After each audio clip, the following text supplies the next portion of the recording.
¿okay? Y en la página principal van a bajar hacia abajo donde está el video de la semana, ¿okay?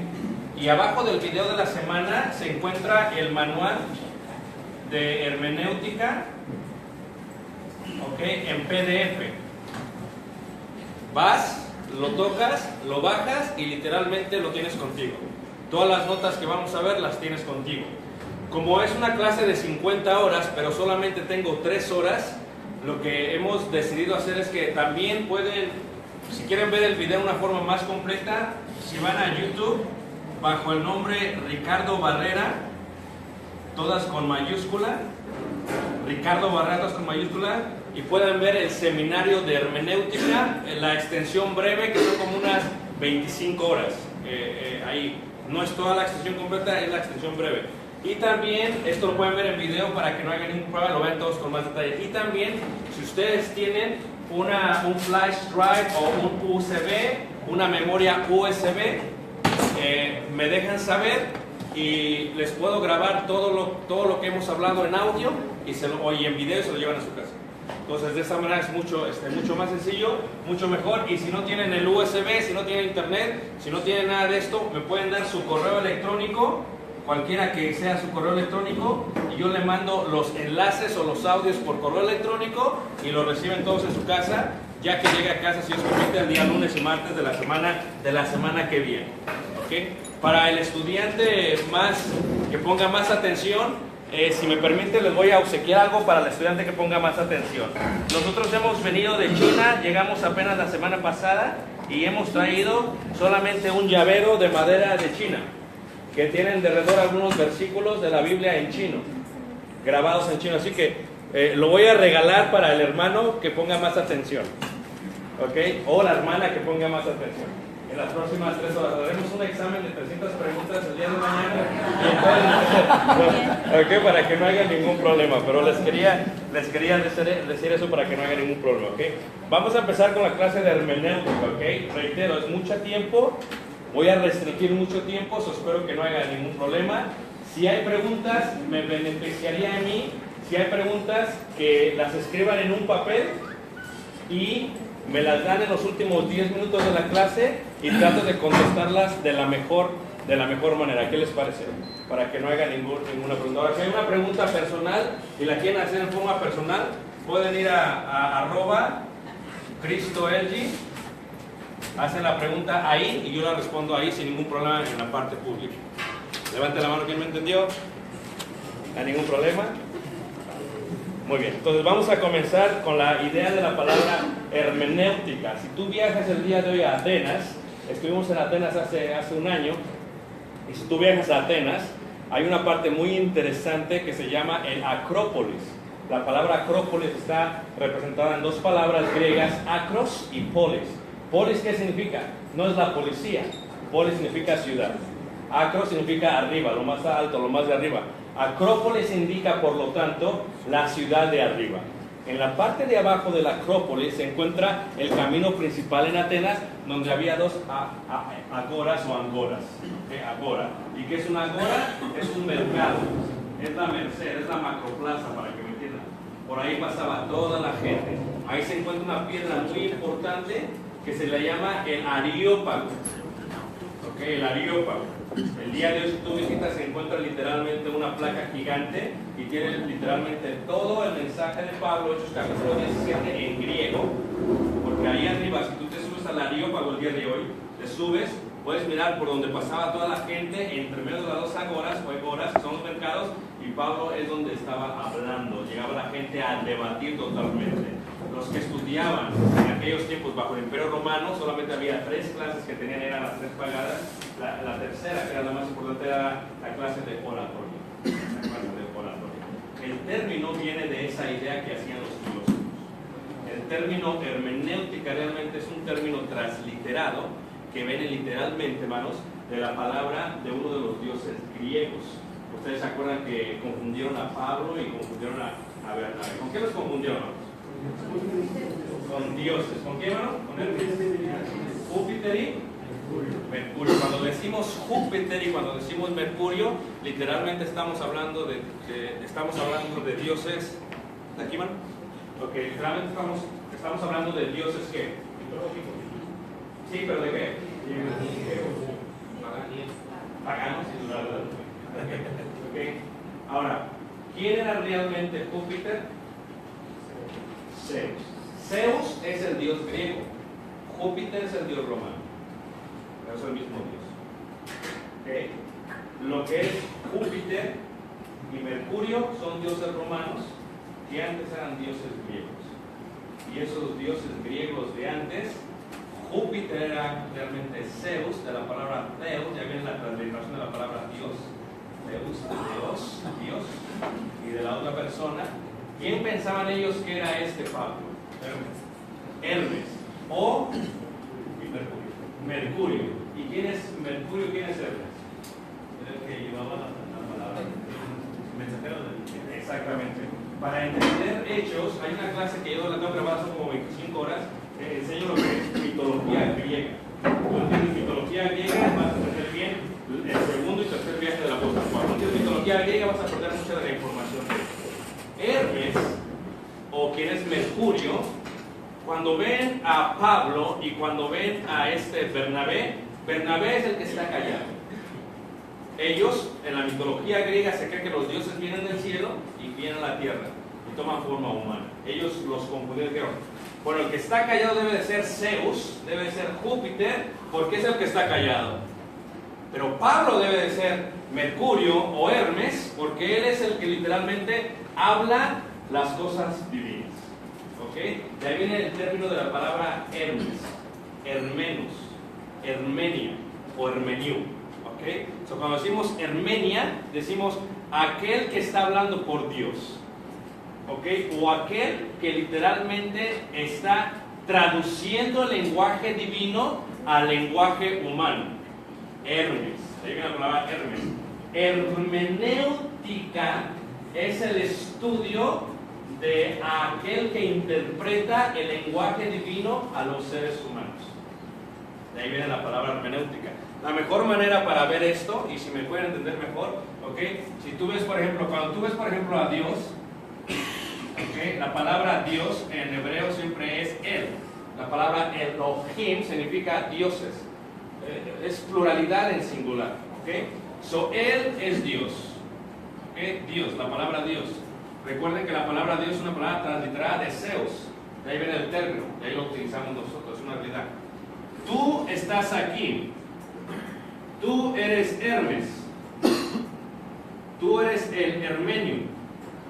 Tú eres el que va a filtrar el mensaje divino entre Dios y el pueblo. Por esto, esta es una de las labores más importantes. Creo yo que de todas las clases que se dan en las escuelas de predicadores, la hermenéutica es la más importante. Homilética es el orden de dar el mensaje. La hermenéutica es el estudio de la interpretación del mensaje. Tú eres el filtro por qué iba a pasar el mensaje. Tú te equivocas, el mensaje llega de una manera totalmente ¿qué? Incorrecta. ¿Okay? De ahí viene la idea de Hermes. Es más, en el griego se encuentra en muchas partes de la escritura de la palabra. Y les voy a explicar, por ejemplo, si vemos nosotros, no sé si algunos ya bajaron el material, hermanos. ¿Alguien lo bajó el material? ¿Sí? ¿Nadie? Ok. En la parte del material, una de las cosas que vamos a ver es que en la parte del material, vamos a leer, por ejemplo, Nehemías, capítulo 8, en el verso 8. Nehemías 8, verso 8. Alguien va a buscar Mateo, capítulo 1, verso 23. Y alguien más va a buscar Marcos 5, verso 41. Vamos a ver tres partes de la palabra Hermenia. Todos los que enseñamos somos hermanos, pero somos hermenios realmente. Somos hermenios. Si tú enseñas la Biblia, eres hermenio, eres hermano. ¿Okay? Hermenio. ¿Okay? Nehemías capítulo 8, versículo 8. ¿Qué pasaría si yo empezara a hablar en griego? ¿Qué pasaría si dijera, por ejemplo, hago música, que ruso con lagos tuteros. ¿Qué pasaría? Muchos dirían, solamente nos vamos a quedar un poco de decir, el hermano de acá decir, predico la palabra de Dios. Pero los demás no me entienden. ¿Ok? ¿Qué pasa? Será shasha. Shasha o she inya. Dirían, pues quién sabe qué dijo. Pero estoy hablando en chino. ¿Sí me entienden lo que estoy diciendo? ¿Y qué pasa si dijera, ani kali mexikai? Estoy hablando en hebreo. Entonces, los que me entienden son los que saben los idiomas. ¿Qué pasaría si hablan inglés? What is your name? ¿Cuál es tu nombre? Los que hablan inglés me entienden.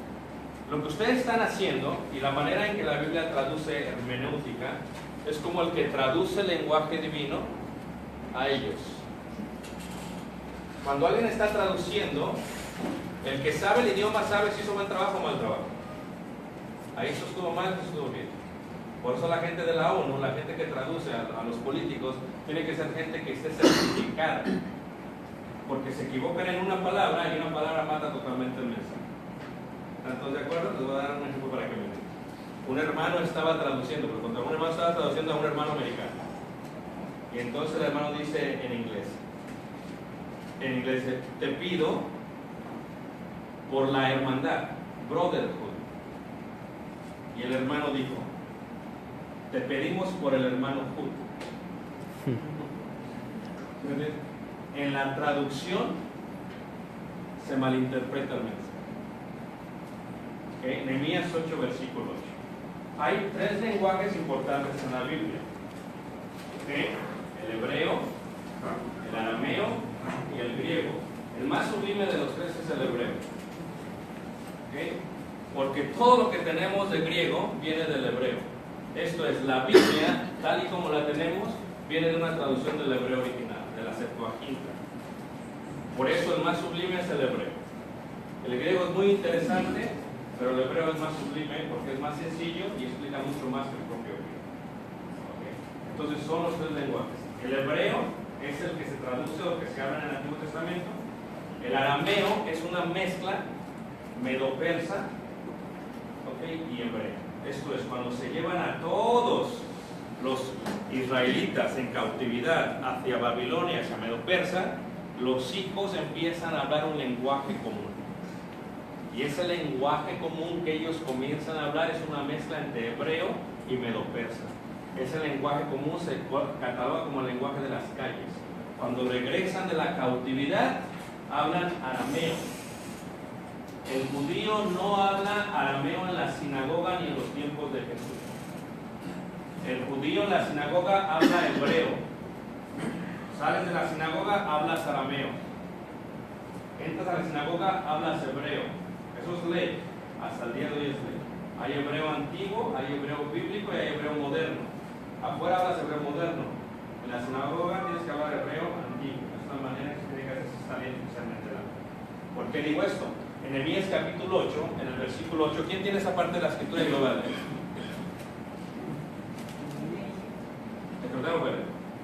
Leían el libro de la ley de Dios claramente y ponían el sentido de modo que entendiesen la lectura. Dice, y leían y ponían el sentido.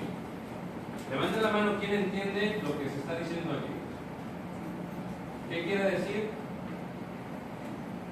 Quiere decir que leían, pero no lo traducían como estaba, sino que ellos le daban un sentido para que la gente lo entendiera. Okay. ¿Quién más? Muy bien, gracias. ¿Quién más, hermano? En la lectura de ley, cuando leían, no era una lectura ya plana, sino tenía cierta entonación. Okay. Aparte de que cuando que le ponían sentido, estás entendiendo de que hacían énfasis o daban un sentido a la lectura. Okay. ¿Quién más? ¿Ahí están listos? La gente que está escuchando este mensaje, sí, hermano. No sé, pues decir, lo hacían fácil de digerir. Sí, muy bien. La gente que está escuchando este mensaje no entiende totalmente este mensaje porque no habla totalmente el hebreo. Okay. Entonces, les están dando sentido a las palabras, porque ellos están hablando y dicen, nosotros ya hablamos, ya regresamos de la cautividad. Es como cuando viene un muchacho de Estados Unidos que se ha quedado allá y que empieza a hablar Spanglish. Y no les cuesta trabajo, entonces tú le tienes que dar sentido a todo. Mijo, ¿quieres ¿quieres pancita? ¿Quieres menú? Dice, ¿qué es eso? Ah, deja todo el sentido, es esto. Estas personas que se mencionan en el libro de Nehemías son traductores. ¿Ok? Y se mencionan los traductores en un versículo antes. Eso es lo que están haciendo. Que aquí tiene Mateos capítulo 1, versículo, Mateos 1, verso 23. He aquí, una virgen concebirá y dará a luz un hijo, y llamará su nombre Emmanuel, que traducido es Dios con nosotros. Si ven esa parte, traducido. ¿Sabes cómo se habla? Si tú lo lees en griego, ¿sabes qué dice ahí? Que hermenio. Hermes significa que literalmente interpretar. Y se utiliza en el Nuevo Testamento cuando se traduce del griego hacia el español. ¿Ok? Lo dicen que traducido, pero realmente es que interpretado, quiere decir. Siempre que ves la palabra traducción es Hermes, lo puedes ver en cualquier interlineal de griego al español. ¿Qué quiere decir esto? Que cuando se habla una palabra y se traduce, se está dando una hermenéutica. Por ejemplo, ¿okay? La palabra Gólgota es un lenguaje, es arameo. ¿Pero qué significa Gólgota? Cráneo, calavera. ¿Y qué significa cráneo en griego? Lo mismo. ¿Y qué significa calvario? Lo mismo en latín. Calvario, cráneo y Gólgota es lo mismo. Es la cabeza, es el cráneo, la calavera. ¿Por qué le llamaban así? Porque tenía una figura de un cráneo. Por eso dice ahí que traducido es esto. Esto se dice en arameo, que traducido es esto. ¿Se acuerdan cuando habla de Tobías? Que traducido es esto. O sea, cuando dice traducido es hermenio. Eso es lo que está diciendo, hermenéutica. Tú y yo, cuando hablamos de hermenéutica, recibes el mensaje de Dios y le tienes que dar sentido a lo que parece otro idioma a la gente, porque no le pueden entender aunque hablen español. Eso es lo que es hermenéutica. Es la interpretación ¿de qué? De la Escritura. En este sentido, todos somos filtros de lo que Dios quiere decirle a su pueblo. Okay, otro ejemplo sería la palabra Heinom. En hebreo, Heinom, Heinom. La otra palabra sería Capernaum, Capernaum en hebreo.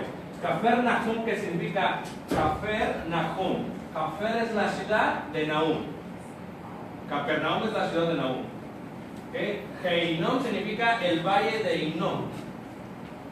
Okay. Bethesda significa, ¿verdad?, la casa de algo. Bethania significa la casa de la pobreza. Bethesda, la casa de la misericordia. Bethel, la casa de Dios. ¿Cómo le decimos nosotros? Bethel. ¿Cómo le decimos? Betania. Algo que se pierde, por ejemplo, la palabra Magdalena. ¿Quién se llama Magdalena aquí? ¿Alguien conoce a alguien que se llama Magdalena? Tengo una hermana. Sí, pues Magdalena no es su nombre. No. ¿De dónde es? Exactamente. Porque la palabra Magdalena viene de la palabra en hebreo Magdala, que significa torre. Si tú vas el día de hoy y ves el mar de Galilea, en la parte sur de Takba se encuentra Magdala y se encuentra hasta el día de hoy la torre. Magdala es torre en arameo.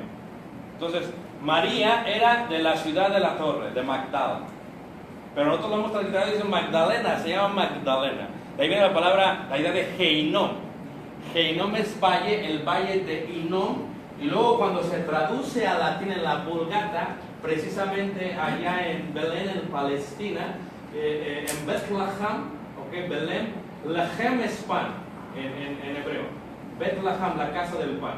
Cuando la traduce este hombre, no sabía hebreo el pobre, pero cuando la traduce literalmente, tiene mucha gente que está ayudando a traducirla, ¿verdad? ¿Y qué es lo que hace, hermanos? Cuando llega a estas partes de la escritura que tiene que traducir, tiene que encontrar algo que haga sentido, que le encuentre sentido, para que nosotros lo entendamos de una manera mucho mejor. Heinom, ¿sabes cómo le pone a Heinom? Le pone el inferior. lo que está debajo. Está Jerusalén, ¿ok? Encuentras Jerusalén, encuentras dos montes, encuentras tres valles, ¿ok? El valle de Yoshafat o Kedrón, como le llamamos nosotros, ¿ok? Y luego aquí está el valle de Heinom. Heinom es el valle de Gehenna, que la transliteramos nosotros. Pero no es lo que dice ellos, inferior en latín, es lo que le transliteramos como infierno. Entonces, ¿qué es lo que estamos haciendo?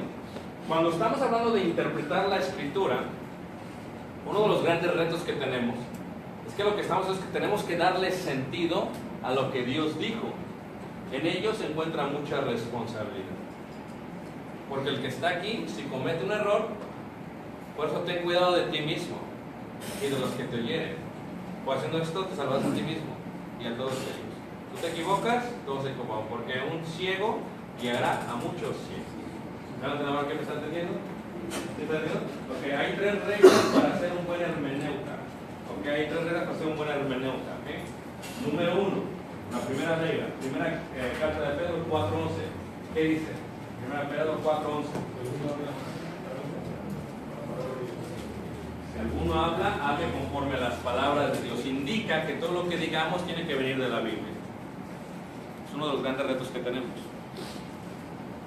Tenemos que ser, estamos en tierra de una escuela de predicadores. Pero os voy a decir algo, hermanos, que es clave para su ministerio. ¿Okay? Tu lealtad es para con Dios, no para con la escuela.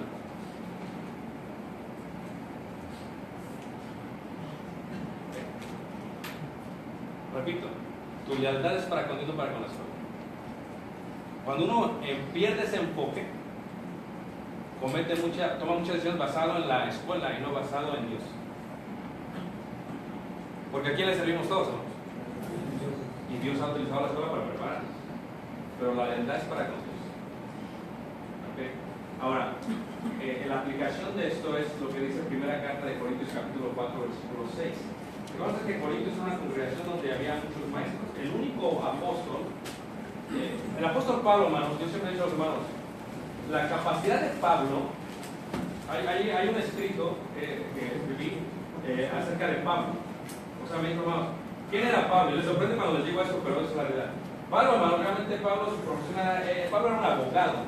Entonces eran como, ¿qué era un abogado? Yo, ¿cómo era un abogado? Entonces eran como, están como en shock. ¿Por qué estás en shock? Porque es que Pablo era un abogado. ¿Cómo que era un abogado? Bueno, porque Israel hasta el día de hoy es uno de los únicos países que toda su vida, su forma de gobierno está ligada a la religión.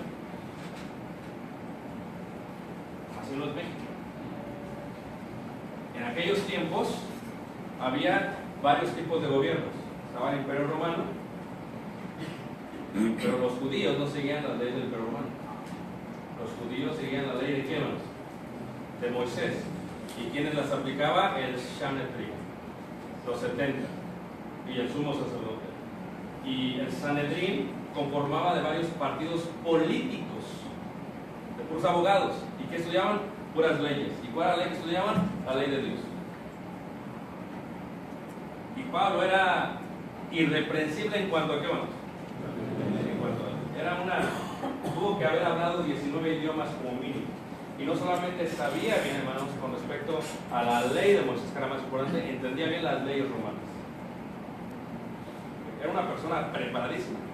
Cuando tú ves a Pablo, en su preparación secular está acá. Y cuando tú ves a Pedro, en su preparación secular está acá. No se pueden comparar. Por eso Pedro no entiende las cartas de Pablo. ¿Dónde están siguiendo? Dos tipos de preparación. Ahora, Pablo, hermanos, es la crema innata de los abogados. Porque Pablo se preparó literalmente con el jefe de la Corte Suprema de Justicia de Israel. O sea, de una sinagoga, de 30 estudiantes, se escogen 2 de una sinagoga, para que me entiendas. Esos 2, si hay 4 o 5 sinagogas en la región, son 2 de cada una. Si son 5, son 10 estudiantes. De los 10, se escogen 2.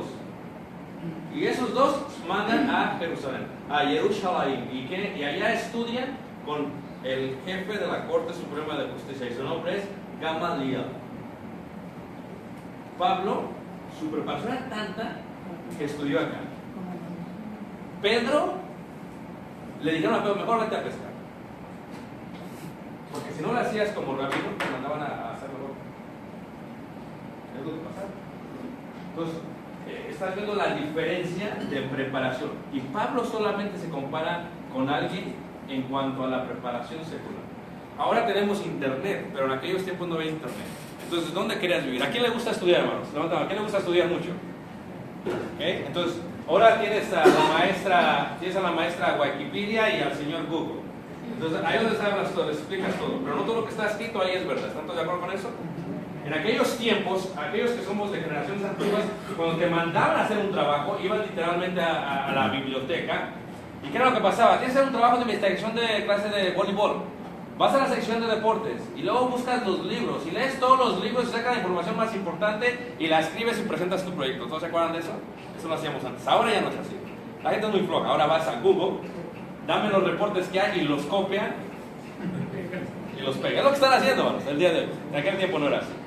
Si eres una persona que quiere, en aquellos tiempos, quieres saber qué es ser la crema innata del conocimiento de aquellos tiempos, hermanos, ¿dónde vas a vivir? En 3 lugares de la antigüedad. Número 1 o número 3. ¿Okay? ¿Dónde vas a vivir si vas a vivir en aquellos tiempos? ¿Okay? Hay 3 lugares. ¿Okay? Pérgamo, el tercer país que tenía la biblioteca más grande del mundo antiguo.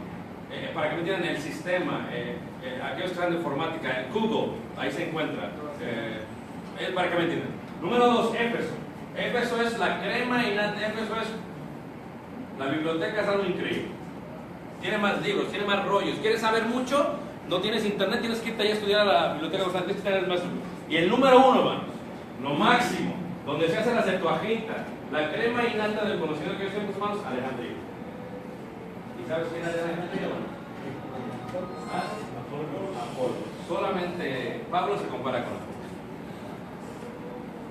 1 Corintios 4, 6, ¿qué dice 1 Corintios 4? Pero esto,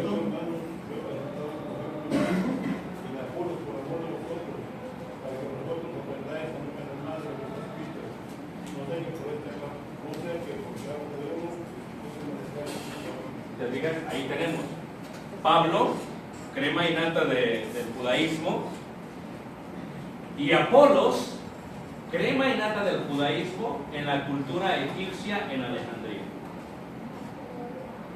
O sea, es más, cuando habla Lucas de él, dice elocuente, poderoso en cuanto a las escrituras, pero luego dice, pero no sabía todo el camino. ¿Okay? Estas personas son preparadas, pero uno de los requisitos más importantes del hermeneo es que tiene que aprender no solamente a hablar conforme a la Biblia, tiene que ser lo suficientemente humilde para saber que hay lugares donde no puedes entrar. Hay parámetros, no puedes seguir. No puedes, aunque tú quisieras, no puedes continuar. Hay varios tipos de personas. Cuando estudias psicología, ves varios tipos de perfiles. Hay unos que todos te la creen. Tú le dices esto es negro y te lo creen. Porque no les gusta investigar. Esto es negro y te lo creen. Y luego viene otro. Es negro, pero ¿por qué? Y luego viene otro, bueno, yo quiero investigarlo por mí mismo, porque a mí no me dice eso. Y luego viene uno que tiene un espíritu de investigación increíble. En la iglesia, de 100 miembros, tienes 1 o 2 que tienen este espíritu. Y como predicador, ¿quién es un predicador de iglesia? ¿Quién les enseña? Nadie enseña. No les da miedo, no que. Escuchen, estos tienes que darle gracias a Dios por ellos. No te preocupes, el rabino dice, cuando alguien me pregunta, cuando alguien me cuestiona, cuando alguien me reta, está enriqueciendo mi ministerio. Porque son estos los que te ayudan a prepararte. No estos, los que reciben tu papel. Porque a mí me encanta cuando alguien pregunta. Y luego hay preguntas que dices, ¿de dónde salió esta pregunta? No preguntas buenas, que nunca habías pensado. Estos son los que les gusta ir más allá de lo que está escrito. Y necesitamos un parámetro, un freno. No puedes ir más allá. Y dice Pablo, yo les enseñé y también ¿quién? Apolos, porque en la iglesia en Corinto, hermanos, había una identificación con maestro. Yo soy de este, yo soy de este, yo soy de este. La realidad es que todos somos de Dios, si es que hacemos su voluntad.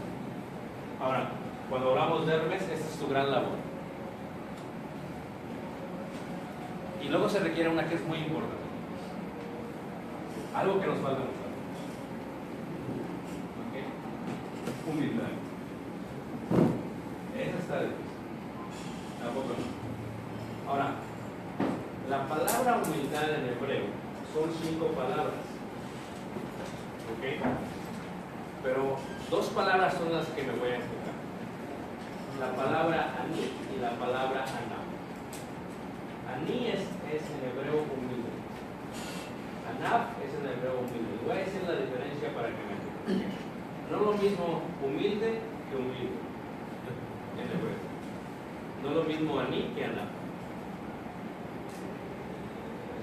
A ver, hermano, dale sentido a lo que está diciendo. Vale, ¿listos? Una cosa, la palabra ani se puede traducir como humilde, como humillado, como pobre. Y tiene como 3 o 4 más. Pero una cosa es ani y otra cosa es anab.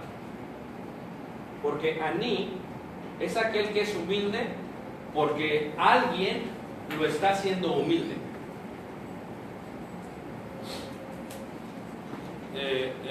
Si Dios quiere, vamos a estar en Cuba en agosto.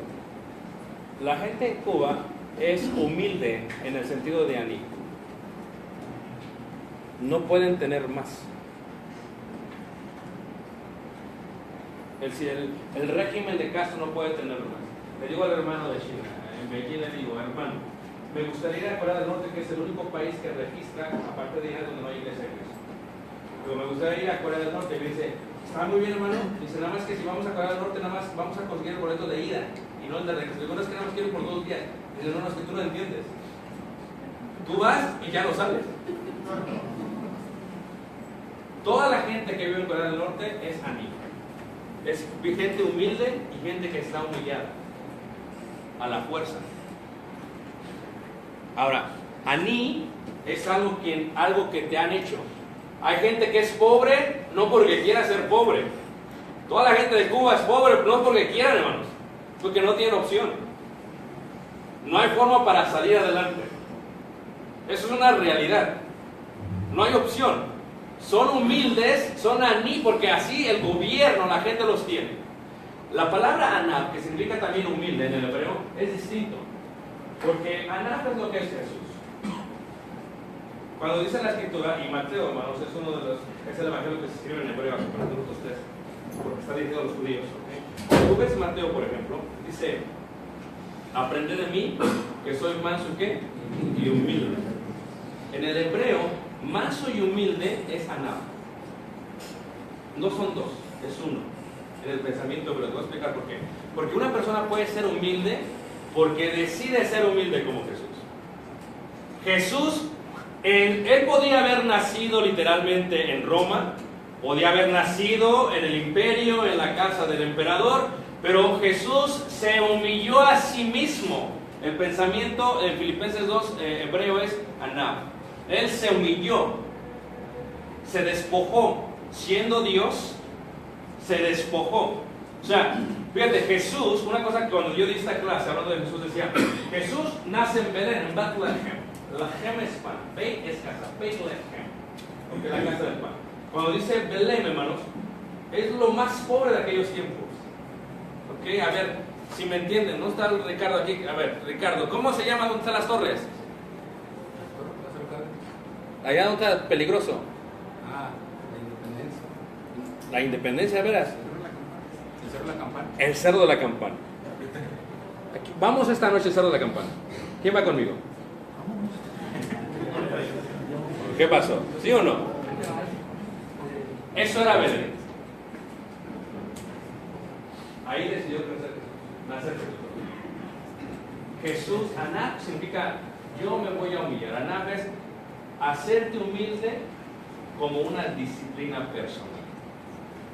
Todos nosotros tenemos que ser anab. Algunos somos Anif porque no tenemos opción. Pero Anaf es lo que dice Jesús. Yo me voy a humillar a mí mismo. Puedo nacer en Roma, voy a nacer en Belén. Puedo criarme con el rey Herodes, me voy a criar con José. Es más, fue tan humilde que estando en la sinagoga, no fue como Pablo, sino, para que me entiendan, vivió de tal manera que le dijeron: mejor vete a trabajar con tu padre de carpintero. Porque si se pone realmente a hablar, como lo hizo en Jerusalén, probablemente tú te dejas aquí y te vamos a educar nosotros, y luego te vas con Gamaliel. Pero fue tan humilde que se hizo ver como que no sabía. ¿No es increíble eso? Se hizo ver como que no sabía, aunque todo lo que... Ese es el ejemplo que nos da Apolos y Pablo. El hermenio tiene que ser humilde y cuesta mucho trabajo. ¿Tantos de acuerdo? Tiene que ser humilde, cuesta muchísimo, muchísimo trabajo. ¿Ok? Muy bien. Ahora, ya que lo que vamos a interpretar es la Biblia, tenemos que realmente comprar una Biblia que valga como mínimo lo que vale tu celular. ¿Ok, hermano? ¿Cuánto te costó tu celular? No, ese no, otro celular. Tienes que tener una buena Biblia. Una buena Biblia. Porque esto es lo que vas a interpretar. Y a veces, como que a mí mi Biblia me conoce. Esto es, a veces ya sé de qué lado está. Con esta Biblia tengo 20 años desde que comencé. ¿Okay? Tienes que cuidar tu Biblia. Pero si inviertes en una mala Biblia, no te va a durar mucho tiempo. Tienes que invertir en una buena Biblia, porque es lo que vas a interpretar. Ahora, requisitos: una buena Biblia. Requisitos: Anab. Requisitos: saber dónde parar. Si tu espíritu es espíritu investigador, tienes que saber dónde detener. Requisitos: sujetarme a lo que la Biblia dice. Esos son los requisitos de un hermano. Preguntas hasta aquí. ¿Sí, hermano? Nosotros nos llamamos hermanos porque somos hijos del mismo padre o porque somos Hermes. Bueno, sí, nosotros nos llamamos hermanos porque somos hijos del Padre. ¿Sí, hermano? ¿Qué señales hay para saber dónde parar? ¿Qué señales hay para saber dónde parar? Es decir, ya yo tengo que parar. Muy bien. Una de las grandes señales es cuando la foto completa, esto para la gente que tiene sabiduría, ¿ok? Cuando la foto completa ya no hace sentido, pero mi arrogancia quiere continuar, tengo que parar. Esto es, estudiamos la Biblia, hermanos, algo que es increíble acerca de la palabra de Dios es que todo concuerda.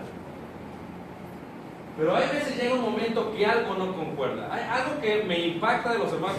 Digo, hermano, ¿me entendiste? Y todos dicen... ¿Nunca les ha pasado que han dicho sí y no entendiste nada?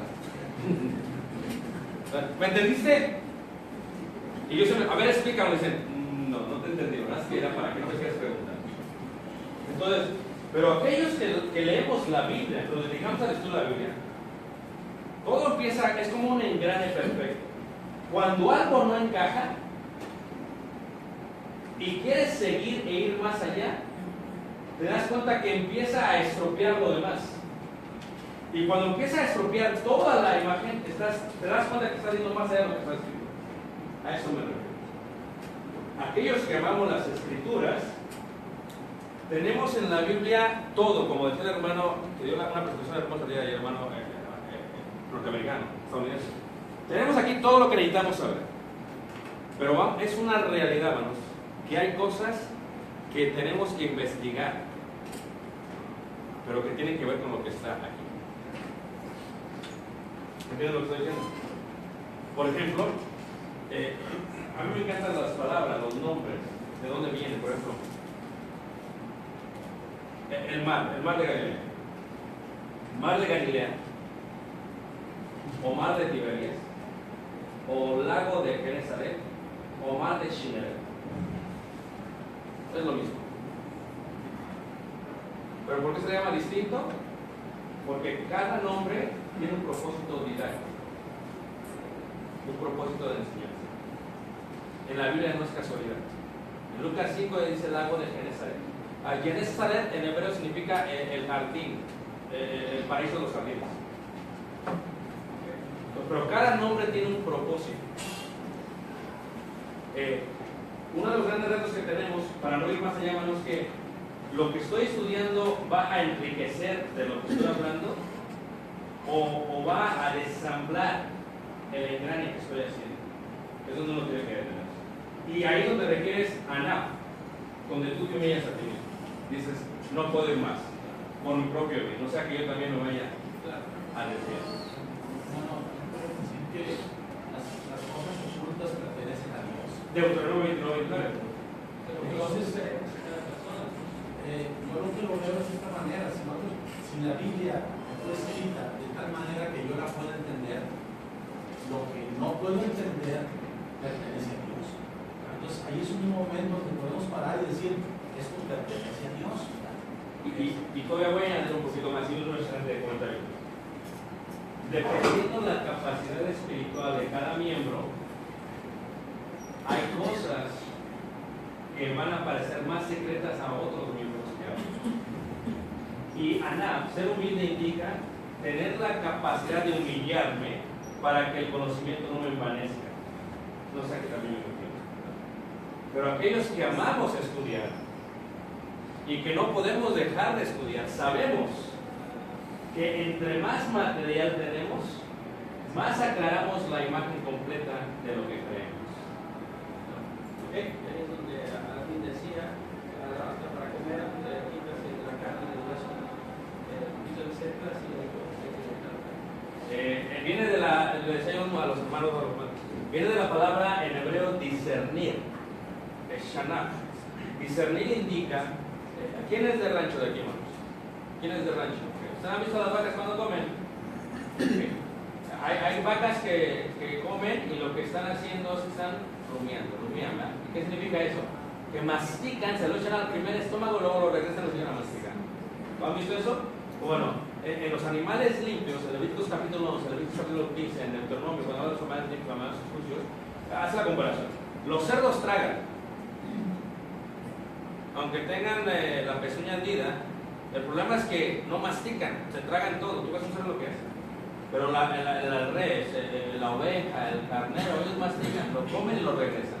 Muchos de nosotros, cuando hablamos de la escritura, aquellos que hacemos hermeña y interpretamos, leemos, lo comemos y lo regresamos toda la noche. Y va de nuevo. Y toda nuestra vida estamos comiendo. Y cuando una persona mastica tanto algo, tiene más facilidad para darle sentido y para que el pueblo pueda entender. Y al fin y al cabo es el trabajo de la hermeña. Que sea transparente de tal manera que el mensaje que está dando es entre Dios y el pueblo. Porque uno no es Dios. Uno es simplemente Hermes. Y yo casi estoy seguro que cuando estaba Pablo hablando, aunque Bernabé estaba así, no se trataba de Pablo. Era de Bernabé. No se trata del predicador, del maestro, se trata de Dios. Lo importante es que la gente entienda y siga. ¿Ok? Muy bien, entonces vamos a continuar. Entonces, una de las cosas que vamos a ver en la hermenéutica, con mucho detalle, vamos a ver los métodos de interpretación. Reitero, es difícil dar esto en 3 horas. Como que voy acelerado, pero es normal. Miraremos los métodos de interpretación. Los métodos de interpretación, ¿ok? Ahora, cuando hablamos de métodos de interpretar,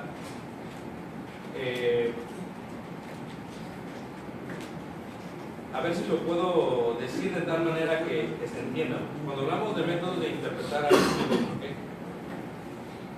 Hay varios métodos de interpretación.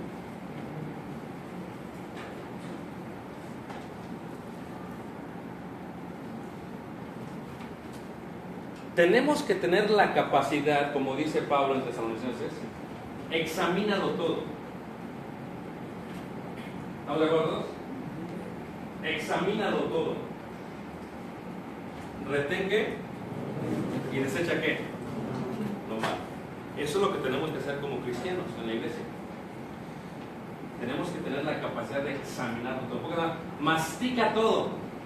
Y si algo como que ahí no, lo escupes. Esa es la idea general. ¿Ok? Cuando hablamos de interpretación, está el método literalista, está el método alegórico, ¿ok? Está el método histórico y está el método figurado. Cuando hablamos de clases de Armenia, ¿ok? Cuando hablamos en la idea hebrea, en la idea judía, están los próximos métodos. Esto no está en el material porque esto es todo nuevas cosas que he estado leyendo. Está el Peshat, que es el método literalmente Peshat. Está el Remes, que es lo mismo que alegórico. Está el Drash, que es la idea de las parábolas, asertivos literalmente. Está el Sod, que es lo místico, lo oculto, lo escondido. Repito, Peshat, Remes, Drash y Sod. ¿Cómo enseña el hebreo? En forma visual, en repetición, en forma de canto y en forma musical. ¿Puedo explicar por qué? Porque somos el hebreo. Nunca he visto un hebreo cuando está así. El hebreo que está. Si tú vas al muro de los lamentos, están los hebreos que están así. No está visto. ¿Saben qué están haciendo? ¿Qué están haciendo? Están repitiendo. Están repitiendo los versículos. Repitiendo. ¿Tú quieres ser una persona que quiere memorizar todos los versículos? Tienes que repetirlos. Pero no todo el que sabe los versículos de memoria entiende los versículos.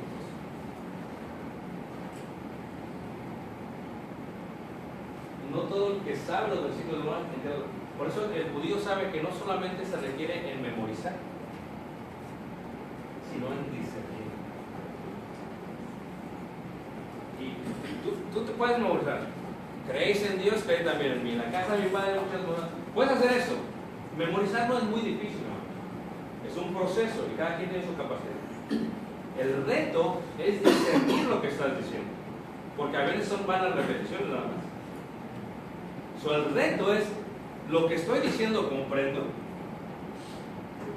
Y el judío dice es mejor comprender que memorizar, porque la comprensión nunca se olvida. La memoración nunca se te olvida en la forma mental, pero se te olvida en la forma práctica, porque estás un ritual. Pero la comprensión nunca se te olvida en la forma práctica. Y es uno de los grandes retos que tenemos. Ahora, cuando vemos los métodos de interpretación, miraremos, por ejemplo, la idea del método literalista.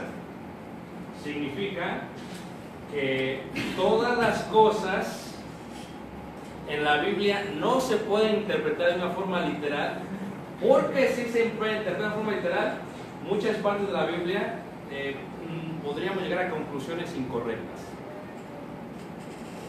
El método literal dice, literalmente lo que está diciendo es que no todo lo que está escrito se puede interpretar en la forma literal. ¿Por qué creen ustedes que sea así, hermanos?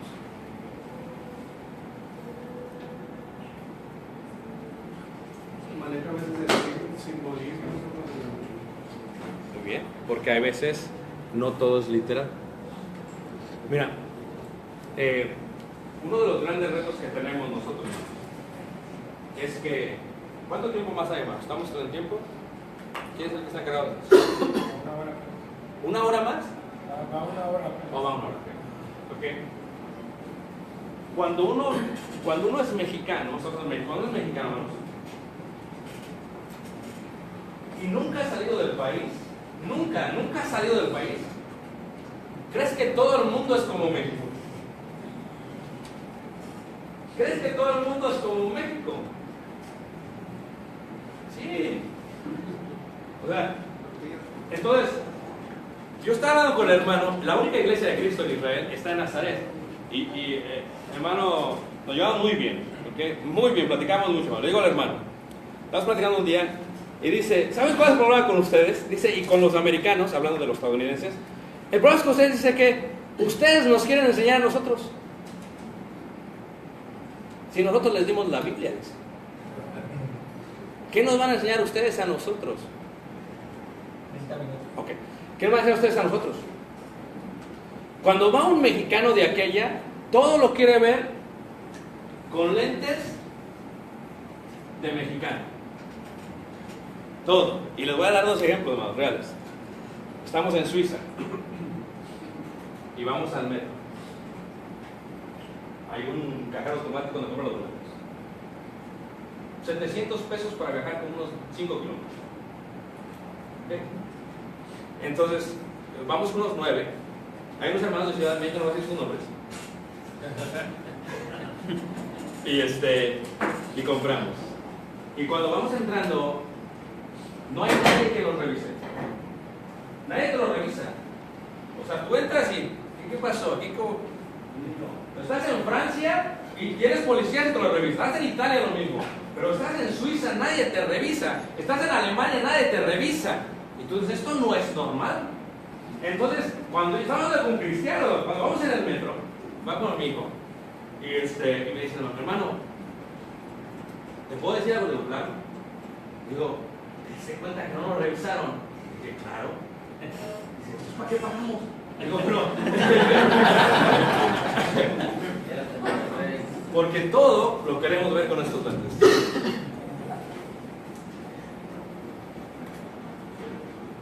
Es una realidad. Entonces, la Biblia la queremos ver con lentes mexicanos. Y el problema es que estamos hablando de un libro que me va a enseñar a mí no solamente cómo debo de yo vivir, pero que va a romper mi cultura y me va a hacer a mí mexicano cristiano. Yo no voy a hacer a la Biblia mexicana. Y el problema con este concepto es que nosotros tenemos que sujetarnos a la Biblia y no sujetar a la Biblia a nosotros. Y es un gran reto, es uno de los retos más grandes para interpretar la Escritura. Más grandes. Por ejemplo, lo mismo pasa, tú vas a Japón, vas a China y vamos a China y vamos con mi hijo. Y dice mi hijo, papi, ¿por qué hay tantas bicicletas ahí? Pues ahí están, mi hijo. Dice, mira, la gente va, tú vas en la bici, tú llegas en la bici, te subes al camión y la dejas la bici todo el día ahí, hermanos. Todo el día ahí. Entonces, lo primero que hace uno es que dice, mira, no está encadenada. Uno como cristiano, no está encadenada a un árbol, no está encadenada. Esto no es, dices, se la van a robar. Pero el mexicano es el que piensa que se la van a robar.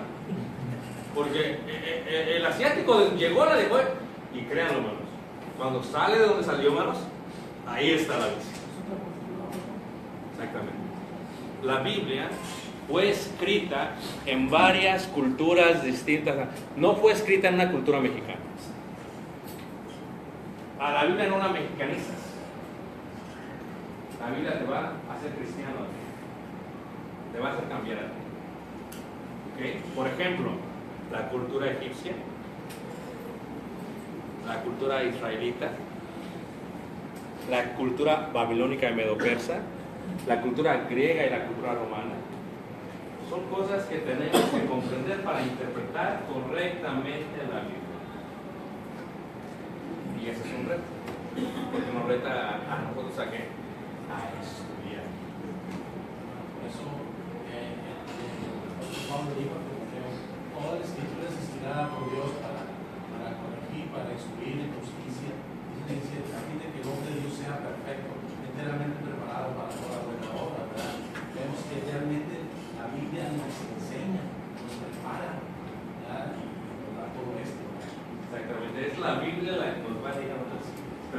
hacemos de Armenia, tenemos que verla no con lentes mexicanos, hermanos. Son los grandes retos que tenemos, hermanos. Si no, si alguno habla conforme a las palabras de quién, hermanos, de Dios. Tiene que uno ser humilde. Tiene uno que ser humilde. Ahora, una pregunta que voy a hacer es, hermano, cuando vas a la iglesia que estoy allá, es realmente todo bíblico. Digo, ¿cómo que todo? O sea, todo así en el servicio es todo bíblico. Digo, ¿cómo? Sí, es todo bíblico. Porque así como ustedes hacen su servicio, hermanos, así lo he visto en Suiza, en Italia, en Francia, en España, en Egipto, igualito, hermanos. Pero cuando acabamos de adorar, todo cambia. ¿Por qué? Porque ahora que tú ves en China, ¿qué creen que te dan? ¿No te dan tenedor para comer? Ándale, y yo, y eso con eso que el hermano, con los cacahuates agarra así. A comer frijoles con palitos. Y la tortilla no existe. Ni el chile. Ni la salsa. Porque no es bíblico. No, porque eso es mexicano, es cultura de nosotros. En este sentido tenemos que entender que la Biblia es para todo el mundo. Y si voy a ser una persona que va a interpretar, tengo que interpretar correctamente para todo el mundo. ¿Ok? Eso es uno de los grandes retos que tenemos. La forma literal indica, por ello, la forma literal indica que lo que significa una palabra para ti no significa lo mismo para otra persona. Y en ello no todo puede ser literal en la Biblia. Porque si todo es literal, va a haber grandes problemas con ello. Y les voy a dar un ejemplo, ¿ok? ¿Listos? En Proverbios capítulo 22, en el verso 9. Es un ejemplo solamente de la forma literal. Proverbios 22, verso 9. Y el que lo tenga, lo puede leer.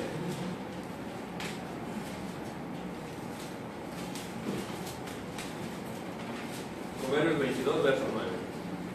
El ojo misericordioso será bendito, porque dio de su pan al indigente. Lo que dice el ojo.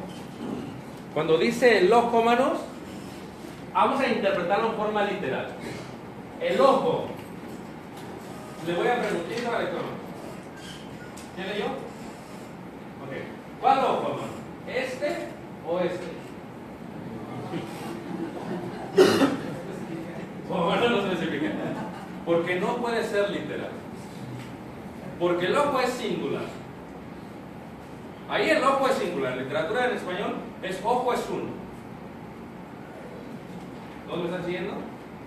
Ojo es uno. Ojos. Pero el ojo misericordioso será bendito. ¿De qué ojo está hablando? No se puede interpretar en forma literal. Porque sabemos que no está hablando solamente de un ojo, sino que está generalizando que aquel ojo, que son los dos, que normalmente actúa con misericordia, será bendito. ¿Nunca han escuchado la expresión Dios es tardo para la ira? ¿Ya escuchamos en hebreo? ¿Saben lo que significa? Okay. En hebreo, la palabra, ¿verdad? En hebreo significa, lo voy a decir, se lo voy a traducir tal y como está en hebreo, ¿ok? Tardo para la ira en hebreo es que Dios tiene una nariz muy grande. Es la traducción, así, palabra por palabra. Dios tiene una nariz muy grande. Antes la mano, ¿quién me entendió?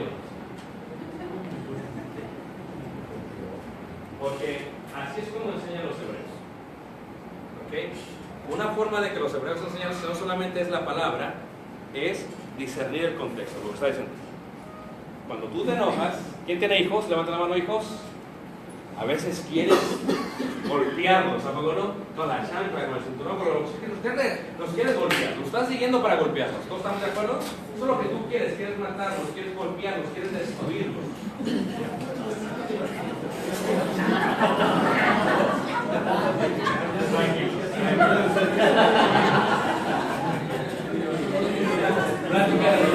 Platicado. Pero Pero, ¿qué es lo que dice el comercial en México? Dice, respire hasta 10. O cuente hasta 10, ¿estás de acuerdo? En el hebreo dice que una persona que tiene una nariz muy grande es una persona que puede respirar de tal manera que puede controlar sus actos cuando está enojado. Dios tiene una nariz muy grande.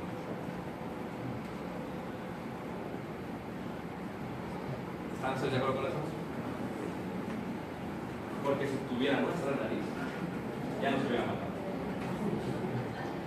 Pero es rico en misericordia. Es lento para la ira. Puede respirar. Y estamos cometiendo errores y Dios está respirando, respirando. ¿Qué es lo que acaba de hacer ahorita, hermanos? Les acabo de dar sentido a un versículo que nunca se les va a olvidar. Van a pasar, el lento para la ira lo van a ver distinto de ahora en adelante. Y cuando tu papá o tu mamá te estén siguiendo con el cinturón, papá, que te quedes la nariz, que te quedes la nariz, que te quedes la nariz, para que puedas respirar por favor. Esa es la idea en la parte que se puede, en la interpretación en el método literal. No todo es literal. Ahora, el método alegórico es otro método.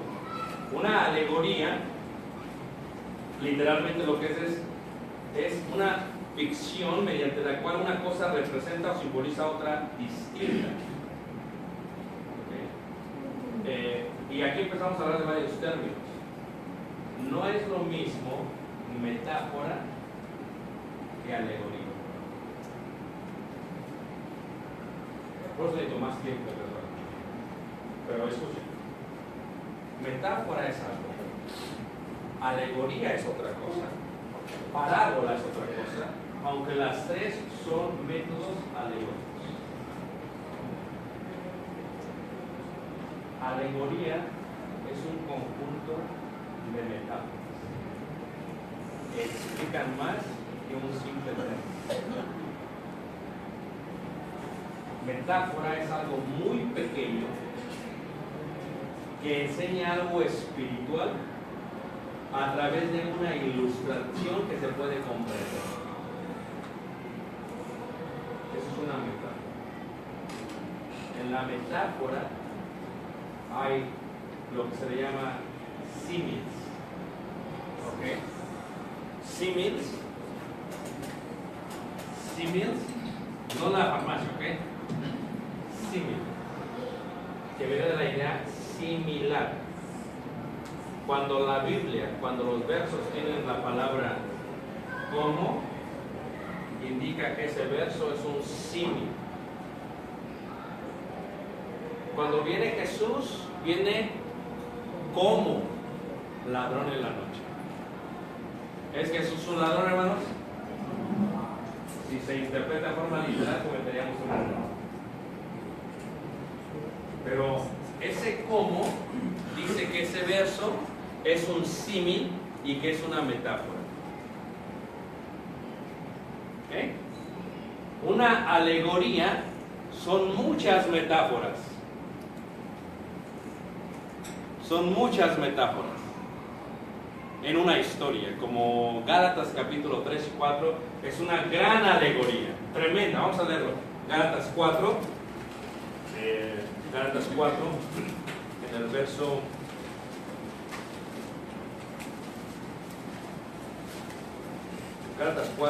en el verso 11. Esto es una alegoría. ¿Ok? Dice Gálatas 4, verso 21. Lo leeré yo y después miraremos el punto. Decidme los que queréis estar bajo la ley. ¿No habéis oído la ley? Porque está escrito que Abraham tuvo dos hijos, uno de la esclava, el otro de la libre. Pero el de la esclava nació según la carne, mas el de la libre por la promesa. Lo cual es una ¿qué?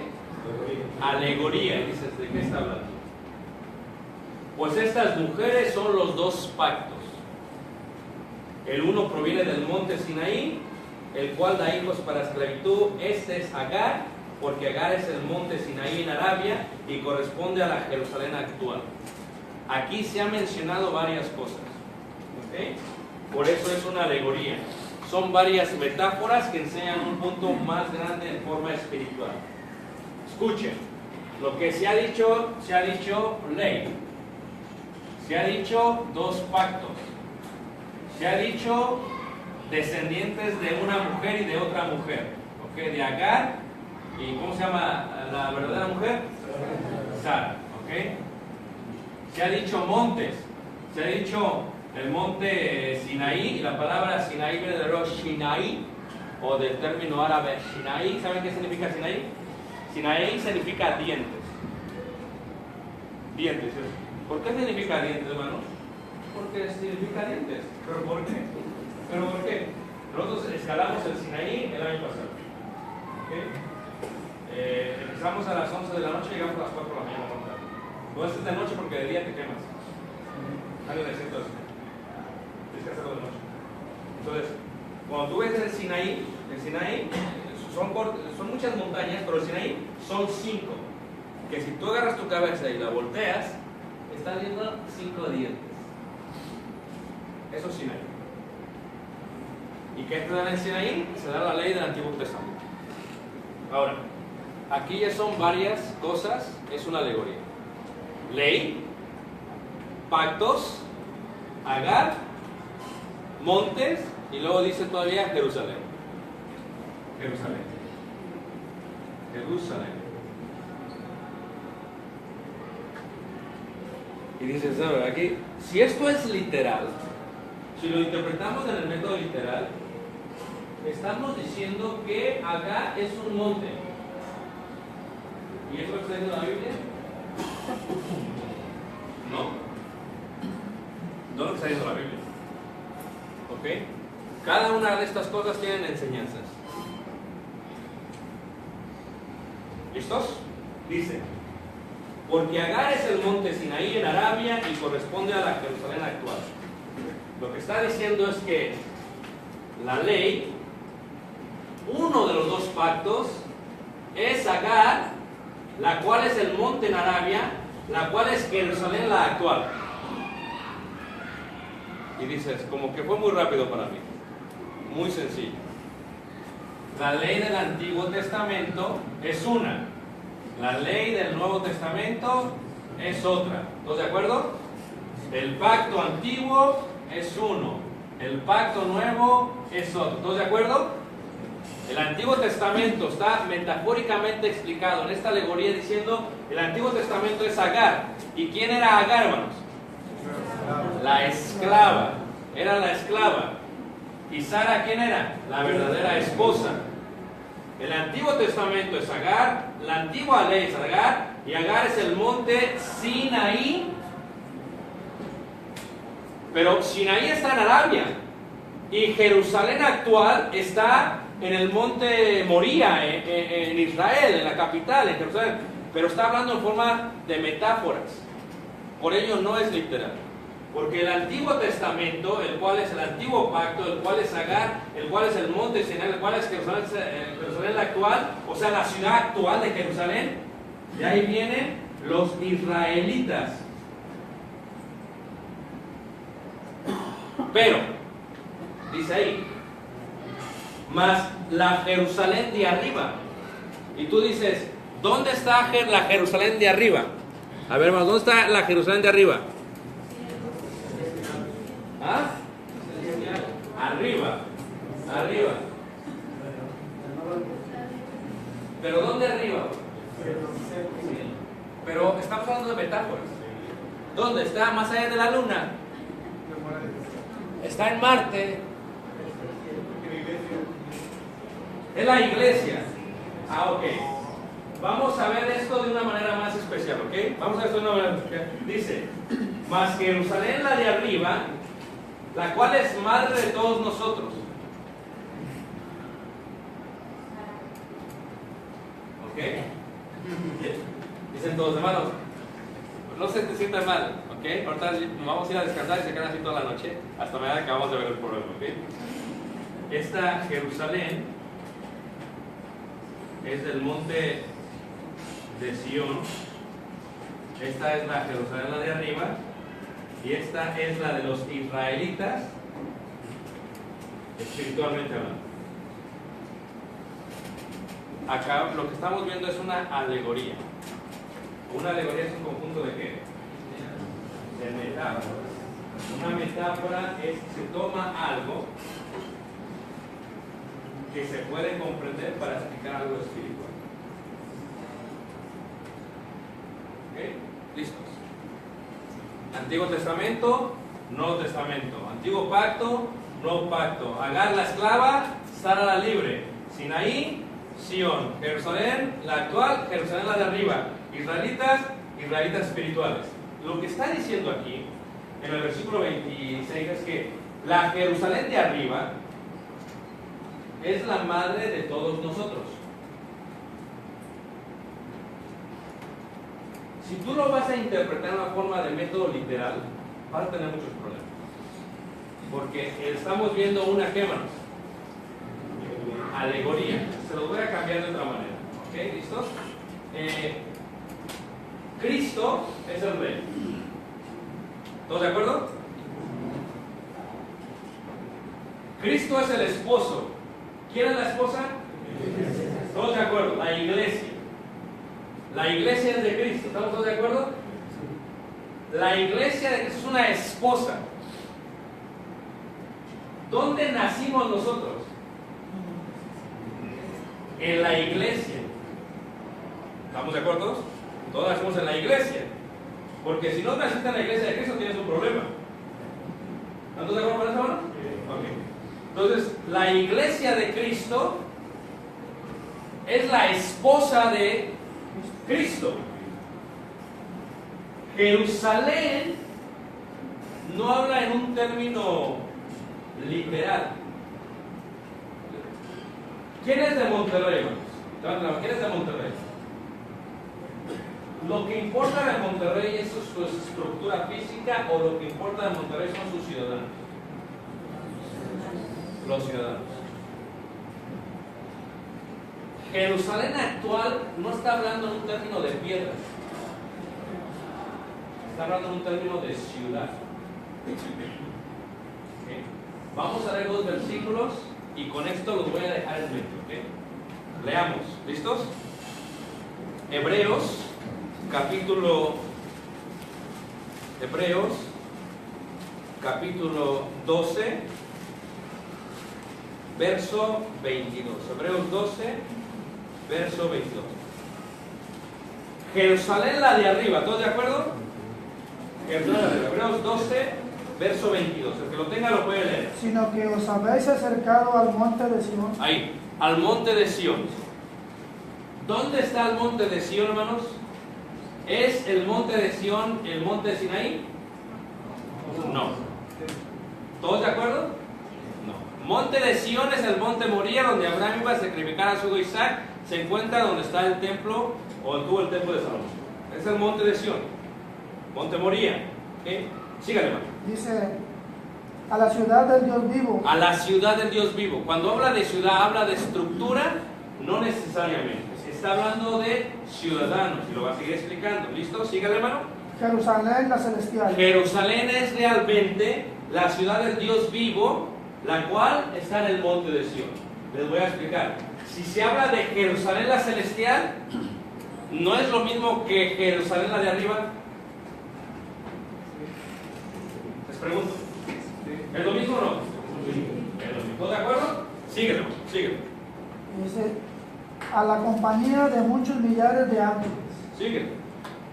A la congregación de los primogénitos que están escritos en los cielos. Ok, entonces, lo que está usando aquí son sinónimos. Y lo que está diciendo es que el monte de Sión es donde está Jerusalén la celestial, es donde hay una compañía de millares de ángeles, y es la congregación de los primogénitos. ¿Qué es congregación, hermanos? Asamblea, edad en hebreo. ¿Qué es congregación? Eclesia en griego. Eclesia. Transliteración a iglesia. ¿Nosotros somos la congregación? ¿Sí o no? Sí. Somos la congregación. ¿De los primogénitos? ¿Sí o no? Claro que sí, porque aunque los judíos eran los que tenían la primogenitura, nos pasó como a Jacob.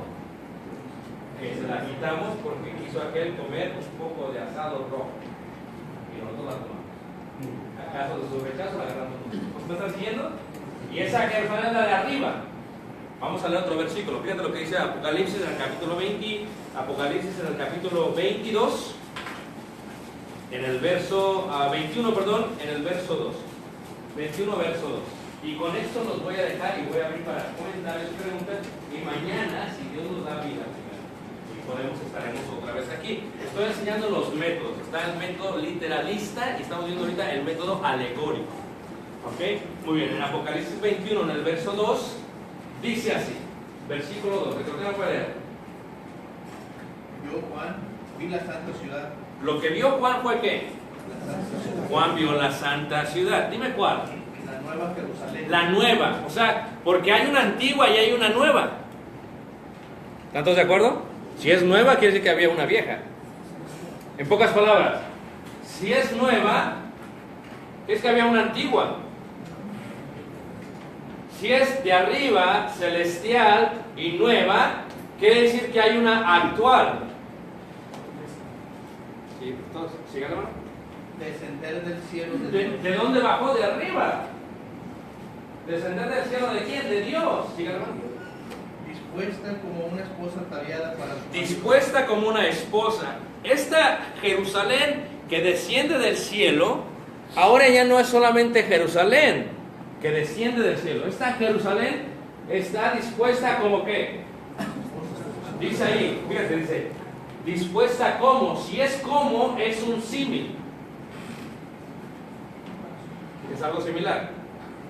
¿Cómo? Dispuesta como. ¿Cómo qué? Esposa.